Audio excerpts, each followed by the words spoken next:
Episode 4 इंसान और vampire की स्टोरी सुनने से पहले लाइक और सब्सक्राइब कर लीजिए। हवेली के सारे दरवाजे बंद हो चुके थे। अंधेरा इतना गहरा था कि लग रहा था जैसे रात ने उन्हें निगल लिया हो। कबीर और समर एक दूसरे के पीछे चिपक कर खड़े थे। उनके चेहरे पे सफेदी छाई थी। विक्टर सामने खड़ा था, उसकी आंखें खून जैसी लाल और उसकी हंसी हवेली के खाली दीवारों में गूंज रही थी। विक्टर का चैलेंज। विक्टर, आर्यन, तुम्हें लगता है तुम मेरी बेटी के लायक हो? तुम एक इंसान हो, कमजोर, नाजुक, एक दिन मर जाने वाला, और मैं अमर हूं, शक्तिशाली हूं। आर्यन ने अपनी मुट्ठी कस ली। ताकत से सब कुछ नहीं होता, प्यार ताकत से बड़ा होता है। रोजी चीख उठी, पापा बस, उससे कुछ मत कीजिए, मैं उसके बिना जी नहीं सकती। विक्टर का गुस्सा और भड़क गया। तुम मेरे सामने इंसान के लिए खड़ी हो? ठीक है, अब देखते हैं तुम्हारा इंसान मेरे सामने कितना टिकता है। पहला हमला। विक्टर ने अपना हाथ उठाया और एक तेज हवा का झोंका आर्यन की तरफ फेंका। खिड़की के शीशे टूट गए और आर्यन पीछे गिरते गिरते बचा। कबीर चिल्ला उठा, अरे भाई, ये तो असली हॉरर है। समर, चुप कर, भागना है क्या? लेकिन आर्यन खड़ा हो गया। उसकी आंखों में डर नहीं, बस रोजी का चेहरा था। आर्यन का जवाब। विक्टर उसकी तरफ बिजली की तरह आया और उसका गला पकड़ लिया। अब देखते हैं तू मेरी बेटी को बचा पाता है या नहीं। आर्यन ने पूरी ताकत लगाकर विक्टर के हाथ को झटका दिया। उसने तुरंत एक लोहे का रॉड उठाया जो हवेली में गिरा था और उससे विक्टर की तरफ मारा। रॉड विक्टर के कंधे पर लगा और पहली बार विक्टर ने पीछे कदम लिया। विक्टर की आंखें और लाल हो गईं। इम्प्रेसिव, इंसान होने के बावजूद तू लड़ रहा है। शायद तू अलग है। रोजी का दर्द। रोजी रो पड़ी। पापा, ये कमजोर नहीं है, ये मुझसे ज्यादा ताकतवर है, क्योंकि इसके दिल में इंसानियत है। विक्टर थोड़ा पल के लिए रुक गया, पर उसके चेहरे पे फिर से सख्ती आ गई। इंसानियत हमारे जैसी जात के लिए एक कमजोरी है, और मैं अपनी बेटी को कमजोर नहीं होने दूंगा। विक्टर एक जोर से चीखा और हवेली की दीवार फट गई। उसने आर्यन की तरफ उंगली उठाई।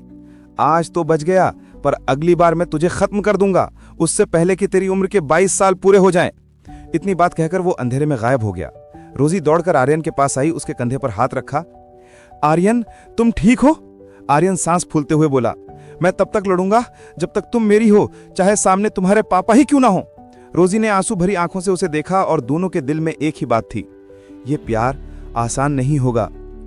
विक्टर के हवेली से गायब होने के बाद सबने चैन की सांस ली, लेकिन रोजी के चेहरे पर घबराहट और उदासी बरकरार थी। कबीर और समर तो सीधा भाग निकलना चाहते थे। कबीर, भाई मैं तो बोलता हूं अगली बार यहां आना ही मत, ये पूरा घर भूत बंगला है। समर, सही कह रहा है आर्यन, तू तो पागल है जो इस लड़की के चक्कर में जान डाल रहा है। आर्यन ने गुस्से से कहा, तुम दोनों घर जाओ, मुझे और रोजी को बात करनी है। दोनों हंसकर चले गए, पर उनके चेहरे पे अभी भी डर लिखा था। रोजी की चुप। आर्यन और रोजी हवेली के एक पुराने कमरे में बैठे थे। बाहर हवा तेज चल रही थी, पुरानी खिड़कियां खटखटा रही थी। आर्यन ने रोजी का हाथ पकड़ा। रोजी, मुझे सच बताओ, ये सब क्या है? तुम्हारे पापा वो वैम्पायर जैसे थे, और ये हवेली और तुम्हारी माँ का पेंटिंग। रोजी ने आंखें झुका ली, उसके होंठ कांप रहे थे। आर्यन, मैं तुमसे एक राज छुपा रही थी। मैं नॉर्मल लड़की नहीं हूं। असली चेहरा।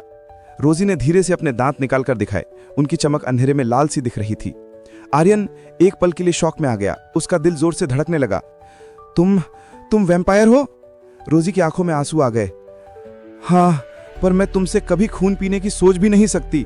मैं अपनी माँ पे गई हूँ, वो इंसान थी और पापा वैम्पायर। मैं आधी वैम्पायर और आधी इंसान हूँ, इसलिए मैं दिन में स्कूल जा सकती हूँ, इंसान की तरह रह सकती हूँ। भावनात्मक स्वीकृति। आर्यन ने चुप रहकर उसका चेहरा देखा। तुमने मुझे पहले क्यों नहीं बताया? रोजी रो पड़ी। मैं तुम्हें खोना नहीं चाहती थी। मुझे लगा अगर तुम्हें पता चल गया तो तुम मुझसे दूर चले जाओगे। आर्यन ने उसके आंसू पोंछे। रोजी, तुम चाहे इंसान हो या वैम्पायर, तुम मेरी हो। मुझे तुमसे प्यार तुम्हारी रूह से है, तुम्हारी जात से नहीं। रोजी ने उसके गले लगकर कहा, तुम अलग हो आर्यन, इसी वजह से मैं तुमसे दूर नहीं रह पाती। विक्टर का छाया। जब दोनों एक दूसरे के करीब आए, हवेली के ऊपर एक काला साया घूम रहा था। विक्टर उन्हें दूर से देख रहा था। विक्टर के होठों पर एक खतरनाक हंसी थी। प्यार जितना गहरा होगा उतना ही दर्दनाक बनेगा। इन दोनों का मिलन मेरी शक्तियों के खिलाफ है। आर्यन, तुमने प्यार गलत जगह किया है, अब तुम्हें इसकी कीमत चुकानी पड़ेगी। और बेटी, तुम्ही ने उसे अपनी तरफ आकर्षित किया है। और वो अंधेरे में गायब हो गया। आर्यन की मां का सच। हवेली से वापस आते वक्त आर्यन के दिल में एक अजीब सा दर्द और क्यूरियोसिटी थी। रोजी के वैम्पायर होने का सच सुनकर उसकी इमोशंस उलझन में थे, पर उसके लिए एक और राज अभी तक छुपा हुआ था, उसकी मां का। घर पहुंचकर आर्यन ने राघव का बुलाया। पापा के चेहरे पे वो सीरियस एक्सप्रेशन था जो हमेशा नहीं देखा था। राघव ने कन्फेशन किया। राघव ने धीरे से कहा, आर्यन, अब वक्त आ गया है कि मैं तुझे सच बताऊं। तुम्हारी मां एलना वो नॉर्मल इंसान नहीं थी। आर्यन हैरान हो गया। पापा, क्या मतलब? राघव ने डीप ब्रेथ ली। वो एक वैम्पायर थी, पर इंसान की तरह जीती, हमेशा मेरे साथ रहने की कोशिश की। तुम्हारे अंदर भी उसका खून है। तुम्हारे 22 साल पूरे होने के बाद तुम्हारी असली शक्ति जाग जाएगी। आर्यन का दिल तेज धड़कने लगा। शक्ति? कौन सी शक्ति? राघव ने कहा, वैम्पायर की शक्ति। तुम चाहो तो इंसान की तरह नॉर्मल रह सकते हो या वैम्पायर की ताकत ले सकते हो। और तुम्हारी मां ने छुपकर तुम्हें यह ताकत दिया ताकि तुम दोनों दुनिया के बीच एक ब्रिज बन सको, इंसान और वैम्पायर के बीच। भावनात्मक क्षण। आर्यन अपने पापा की बातों में डूब गया। उसके आंखों में आंसू आ गए। मां, मुझे तुम्हारी कमी हमेशा महसूस होती थी, लेकिन अब समझ आया तुम हमेशा मेरी रक्षा के लिए थी, छुपकर। राघव ने उसका हाथ पकड़ा। हमेशा याद रखना बेटा, प्यार और इंसानियत ही असली ताकत है, और ये शक्ति सिर्फ तुम्हारे प्यार को सुरक्षा देगी। आर्यन ने अपनी आंखें बंद की और अपने अंदर कुछ गहरा सा फील किया। एक अजीब सी ताकत जो अभी डॉर्मेंट थी, लेकिन जल्द ही जागने वाली थी। रोजी के साथ कनेक्शन। रोजी ने आर्यन के पास आकर कहा, आर्यन, अब हम दोनों अलग नहीं हैं। तुम्हारी माँ और मेरे पापा के बीच की दुनिया अब हम दोनों संभालेंगे। तुम मेरी जिंदगी हो और मैं तुम्हारी। आर्यन ने उसका हाथ पकड़ा और धीरे से कहा, चाहे वैम्पायर हो या इंसान, तुम मेरी हो और मैं तुम्हें हर हाल में बचा कर रहूंगा। रोजी के चेहरे पे हल्की सी मुस्कान थी, लेकिन उसकी आंखों में डर भी था। हेवेली और शहर के बीच का जंगल का रास्ता अब एक डेंजरस बैटलफील्ड बन चुका था। विक्टर ने आर्यन के अंदर की शक्ति का पहला हिंट महसूस कर लिया था। विक्टर अपने आप से बोला, ये इंसान मेरा सामना करने लायक है, पर मैं उसे तब तक नहीं छोड़ूंगा जब तक वो अपनी असली शक्ति नहीं जगा लेता। और रोजी, मेरी बेटी, तुम्हारा प्यार इस लड़के को और खतरनाक बनाएगा। और वो एक अंधेरा साया बनकर हवेली के ऊपर घूम गया। आर्यन को पता चलता है कि उसकी मां वैम्पायर थी। उसके अंदर की डॉर्मेंट पावर का हिंट मिलता है। रोमांस और इमोशनल बॉन्डिंग डीपन होता है। विक्टर का थ्रेट और भी रियल हो जाता है। विक्टर की हंसी अंधेरे में गूंज उठी। आर्यन, तुमने प्यार गलत जगह किया है, अब तुम्हें इसकी कीमत चुकानी पड़ेगी।